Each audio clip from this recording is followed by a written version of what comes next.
Hello नमस्कार, मैं आपकी एजुकेटर सीमा गोस्वामी। बच्चों, आज आपको पढ़ाया जा रहा है राज्यों का पुनर्गठन। राज्यों का पुनर्गठन यानी दोबारा से जो राज्य बनाए गए हैं, पहले ज़्यादा क्षेत्रफल में थे, फिर उसको क्षेत्रफलों से कम में कर कर के 2 राज्य बना दिए गए। तो वो किस तरीके से बने हैं और किस आधार पर बने हैं, इसी के बारे में आज आपको समझाया जाएगा। देखो बच्चों, जो मैं आज आपको समझा रही हूँ, वहाँ से काफ़ी सारे क्वेश्चन सभी कॉम्पिटिटिव एग्ज़ाम में आते हैं। चाहे वो किसी भी तरीके का आपका ऑल इंडिया एग्ज़ाम, कोई भी एग्ज़ाम आप दे रहे हो, सीटेट है या पीजीटी है, टीजीटी है, कोई भी एग्ज़ाम अगर आपने दिया है या आईएएस है, पीसीएस है, किसी भी तरीके का अगर आप एग्ज़ाम्स दे रहे हैं तो ये वीडियो आपके लिए बेनिफिशियल है। तो स्टार्ट करते हैं राज्यों का पुनर्गठन। देखो बच्चों, स्वतंत्रता प्राप्ति के बाद देसी रियासतों और ब्रिटिश शासित भारतीय रियासतों का विलय कर लिया गया था। अब इसको हम थोड़ा सा समझते हैं। भाषा की ये 1953 से पहले की हम बात करते हैं कि किस तरीके से राज्यों को समय समय पर पुनर्गठित किया गया, समय समय पर उनको एक क्षेत्रफलों में बांटा गया। देखो बच्चों, सबसे पहले संघ राज्यों के पुनर्गठन पर आयोग बना था, जो कि भाषाई आधार पर राज्यों का पुनर्गठन हुआ। यानी भाषा के आधार पर कितने भाषा के लोग किस क्षेत्र में रहते हैं, किस जाति के लोग किस क्षेत्र में रहते हैं, मेनली तो भाषा के आधार पर बना था। जो कि सबसे पहले ब्रिटिश काल में, जब हम आज़ाद नहीं हुए थे, 1912 में भाषाई आधार पर 3 राज्यों का निर्माण हुआ: उड़ीसा, असम तथा बिहार। आपने कई बुक्स में पढ़ा है होगा, या जो बच्चे कॉम्पिटिटिव एग्ज़ाम की तैयारी कर रहे हैं वो पढ़ते होंगे कि ये जो इनका विभाजन हुआ था वो भाषा के आधार पर हुआ था, उड़ीसा, असम तथा बिहार का। तेलुगु, कन्नड़ तथा मराठी भाषी जनता के दबाव में 1948 को सेवानिवृत्त न्यायाधीश एस.के. धर की अध्यक्षता में 4 सदस्यीय भाषाई प्रांतीय आयोग का गठन किया गया, जो कि 1948 में प्रस्तुत रिपोर्ट में भाषाई आधार पर राज्यों के गठन का विरोध किया गया। अब जब वो 1912 में भाषा के आधार पर 3 राज्यों को अलग किया गया था, तो बाद में आकर के 1948 में इसका विरोध किया गया कि भाषा के आधार पर राज्यों का गठन नहीं होना चाहिए। जो एक और हुआ फिर जेवीपी समिति थी, कांग्रेस कार्य समिति ने जयपुर अधिवेशन हुआ था दिसंबर 1948 में। जवाहरलाल नेहरू, वल्लभ भाई पटेल तथा पटाभी सीतारमैया की एक समिति राज्यों के पुनर्गठन पर विचार करने के लिए गठित की गई थी।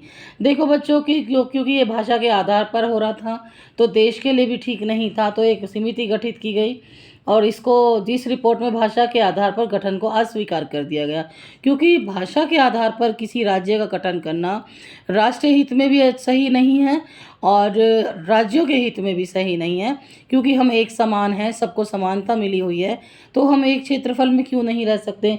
तो इसको अस्वीकार किया गया, किंतु अप्रैल 1949 को कि इस रिपोर्ट में यह भी कहा गया कि जन भावना को देखते हुए उनकी मांग को स्वीकार कर लेना चाहिए।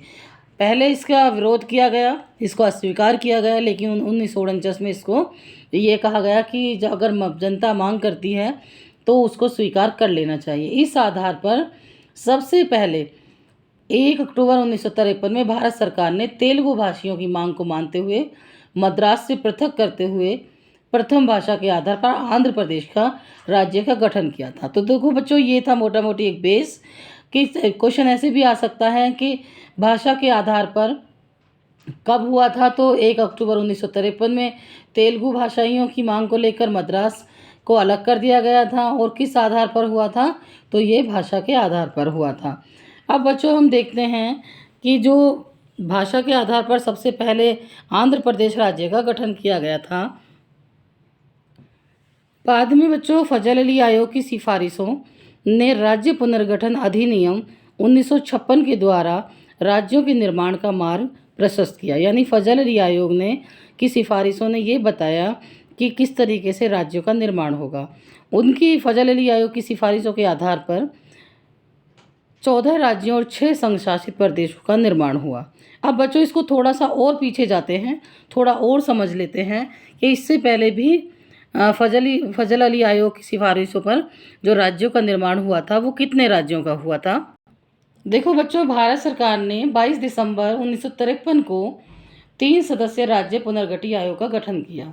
जो 3 सदस्य थे इसमें, और ये राज्य पुनर्गठन आयोग का गठन किया। यानी ये राज्यों का पुनर्गठन कैसे होगा, किस तरीके से होगा ये सिफारिश करेंगे ये बताएंगे तीनों सदस्य, जिसमें आयोग के अध्यक्ष थे फजल अली तथा 2 अन्य सदस्य थे KM और पणिंकर HN कुंजरू थे। इस आयोग ने अपनी रिपोर्ट 1955 में पेश की, जिसके आधार पर भाषा को एक आधार के रूप में स्वीकार कर लिया गया, जिसमें सबसे पहले जो अभी मैं बात कर रही हूँ 1956 से पहले की, ये 55 में हुआ था।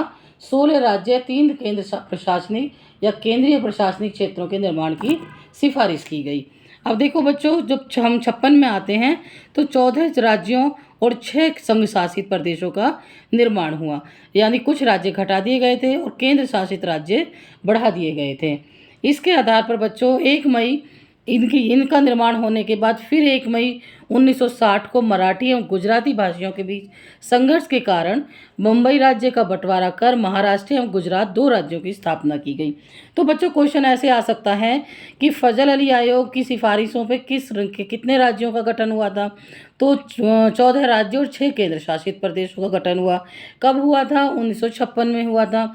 और इसके अलावा बच्चों ये क्वेश्चन आ सकता है कि 1 मई 1960 को जो मराठी और गुजराती भाषी एक साथ रहते थे उनके बीच जो संघर्ष हुआ भाषा के आधार पर, वो उसका बंटवारा कर कौन कौन से राज्य बने?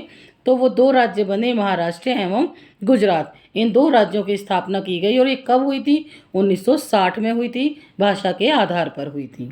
इसके अलावा बच्चों संविधान संशोधन होते रहे धीरे धीरे, जैसे जैसे राजनीति आगे बढ़ती जा रही थी, तो क्षेत्रफलों में विकास करने के लिए या वहाँ के लोगों की मांग के आधार पर फिर 12वां संविधान संशोधन हुआ, जो गोवा, दमन व दीव को प्रथम परिशिष्ट में शामिल करके भारत का अभिन्न अंग बना दिया गया।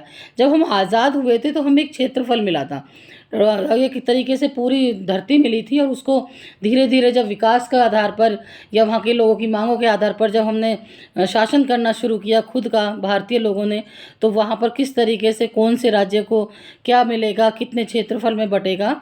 तो जब 12वां संविधान संशोधन हुआ तो गोवा व दीव और दमन दोनों प्रथम परिशिष्ट में शामिल करके भारत का अभिन्न अंग बना दिया गया था। तो पूछा जा सकता है बच्चों कि गोवा, दमन व द्वीप को प्रथम परिशिष्ट में कब शामिल किया गया था? तो 12वें संविधान संशोधन द्वारा किया गया था। इसके अलावा बच्चों ये भी पूछा जा सकता है, जो इसमें नहीं है मैं बता देती हूँ आपको, कि गोवा, दमन व द्वीप का कब संशोधन हुआ था? तो ये संशोधन हुआ था 1962 में। 1962 द्वारा संघ राज्य क्षेत्र इसको बना लिया गया था। इसके अलावा बच्चों थोड़ा सा और समझा देती हूँ। लक्षद्वीप, मिनिकॉय और अभिन्न द्वीपी द्वीप समूह का नाम बदल करके 1973 में यानी 1973 में लक्षद्वीप कर दिया गया था। तो क्वेश्चन बच्चों ऐसे आ सकता है कि लक्षद्वीप नाम कब रखा गया या किन क्षेत्रों को बदलकर इनका नाम रखा गया? तो लक्षद्वीप, मिनिकॉय, अभिन्न द्वीप समूह तीनों को मिलाकर के एक लक्षद्वीप बना दिया गया, जो कि 1973 में बनाया गया था। इसके अलावा बच्चों नागा आंदोलन के कारण असम को विभाजित करके 1 दिसंबर 1963 में नागालैंड को अलग राज्य बनाया गया। बच्चों क्वेश्चन ऐसे आ सकता है कि जो नागालैंड का निर्माण हुआ था या नागालैंड राज्य की स्थापना हुई थी वो कब हुई थी? तो 1963 में हुई थी। और किस वजह से हुई थी? तो ये नागा आंदोलन के कारण असम से इसको अलग किया गया था 1 दिसंबर 1963 को। तो अगर इस क्वेश्चन आता है तो आप आसानी से अपना आंसर टिक कर सकते हैं।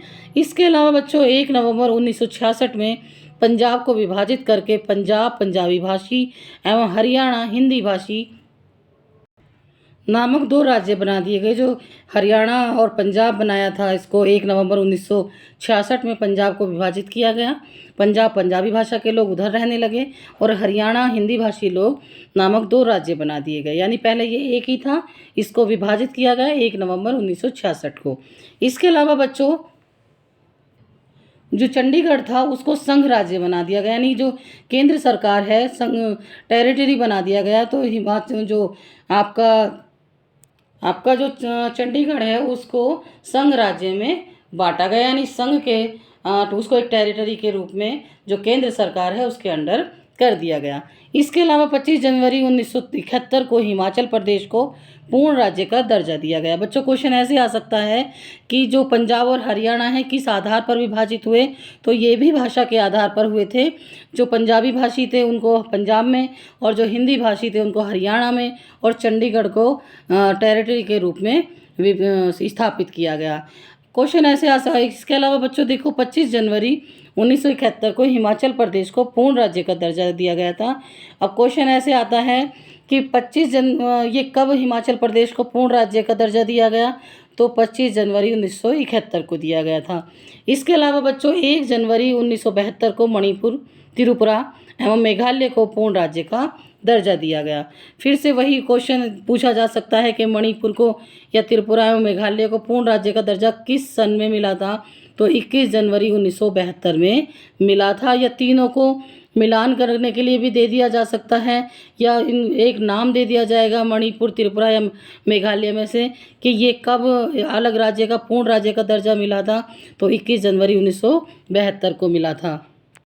इसके अलावा बच्चों 20 फरवरी 1987 को मिजोरम व अरुणाचल प्रदेश तथा 30 मई 1987 को गोवा को पूर्ण राज्य का दर्जा दिया गया। क्वेश्चन पूछा जा सकता है कि मिजोरम व अरुणाचल प्रदेश दोनों में से कोई भी एक नाम पूछा जा सकता है। पूर्ण राज्य का कब दर्जा दिया गया था, तो 20 फरवरी को दिया गया था, जो कि 1987 में था। और गोवा को पूर्ण राज्य का दर्जा कब दिया गया, तो 30 मई 1987 यानी 1987 में ही दिया गया था। लेकिन वो 20 फरवरी में मिजोरम और अरुणाचल प्रदेश बने, और 30 मई 1987 को गोवा को पूर्ण राज्य का दर्जा मिला। इसके अलावा बच्चों वर्ष 2000 अभी रिसेंटली वर्ष 2000 में मध्य प्रदेश से छत्तीसगढ़, उत्तर प्रदेश से उत्तरांचल, उत्तराखंड जो बना है, तथा बिहार से अलग कर झारखंड नाम से नए राज्य बनाए गए। ये 2000 में बने हैं। जो मध्य प्रदेश है उससे हटा करके उसको पाट करके छत्तीसगढ़ का निर्माण किया गया। उत्तर प्रदेश से उत्तराखंड को, उत्तरांचल को हटा करके उत्तराखंड राज्य का निर्माण किया गया, तथा बिहार से अलग कर झारखंड नाम से नए राज्य बनाए गए। 2 जून 2014 को भारत का 29वां राज्य तेलंगाना अस्तित्व में आया। ये जो बच्चे अभी के भी हैं वो भी, उन्होंने भी काफ़ी बार टीवी में सुना होगा जब तेलंगाना में ये दंगे से हुए थे या वो आंदोलन कर रहे थे, तो ये 2014 में आया था। 2 जून 2014 को भारत का 29वां राज्य बना था तेलंगाना अस्तित्व में आया। यह आंध्र प्रदेश को विभाजित करके बनाया गया है। तो इस तरीके से बच्चों हमारे राज्यों का निर्माण हुआ है। किस किस सन में हुआ, कब कब हुआ, मैंने अच्छे से आपको पढ़ाया। और उनका किस भाषा के आधार पर हुआ या क्षेत्रफल के आधार पर हुआ, किस आधार पर हुआ, ये भी मैंने आपको समझाया। इसके अलावा बच्चों मैं आपको जम्मू कश्मीर के बारे में एक अलग से वीडियो दूंगी पूरी, कि वहाँ पर पहले क्या था, किस तरीके से वहाँ पे 1957 में वो अस्तित्व में आता है, 370 लागू होता है, उसको एक अलग राज्य का दर्जा दिया जाता है, विशेष अधिकार दिए जाते हैं। अब उसकी परिस्थिति क्या है, दोनों को हम अलग डिवाइड करके एक वीडियो मेरी अभी जल्दी में ही आएगी जो आपको समझाया जाएगा। इसके साथ अगर मैं पढ़ाती तो काफ़ी मिक्सअप हो जाता है, इसलिए मैंने उसको बिल्कुल अलग तरीके से अलग वीडियो करके बनाऊंगी और आपको जल्दी ही मिलेगी।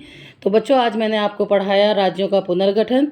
अगर वीडियो पसंद आई हो तो शेयर लाइक कर दें प्लीज़, आप कमेंट लिखें और शेयर ज़रूर कर दें, सब्सक्राइब भी कर लें। करेंगे तो मुझे भी मोटिवेशन मिलता है कि हाँ मैंने आपको अच्छे से पढ़ाया और आपको वो चीज़ें समझ में आ रही है। तो प्लीज़ शेयर लाइक कर दें। धन्यवाद।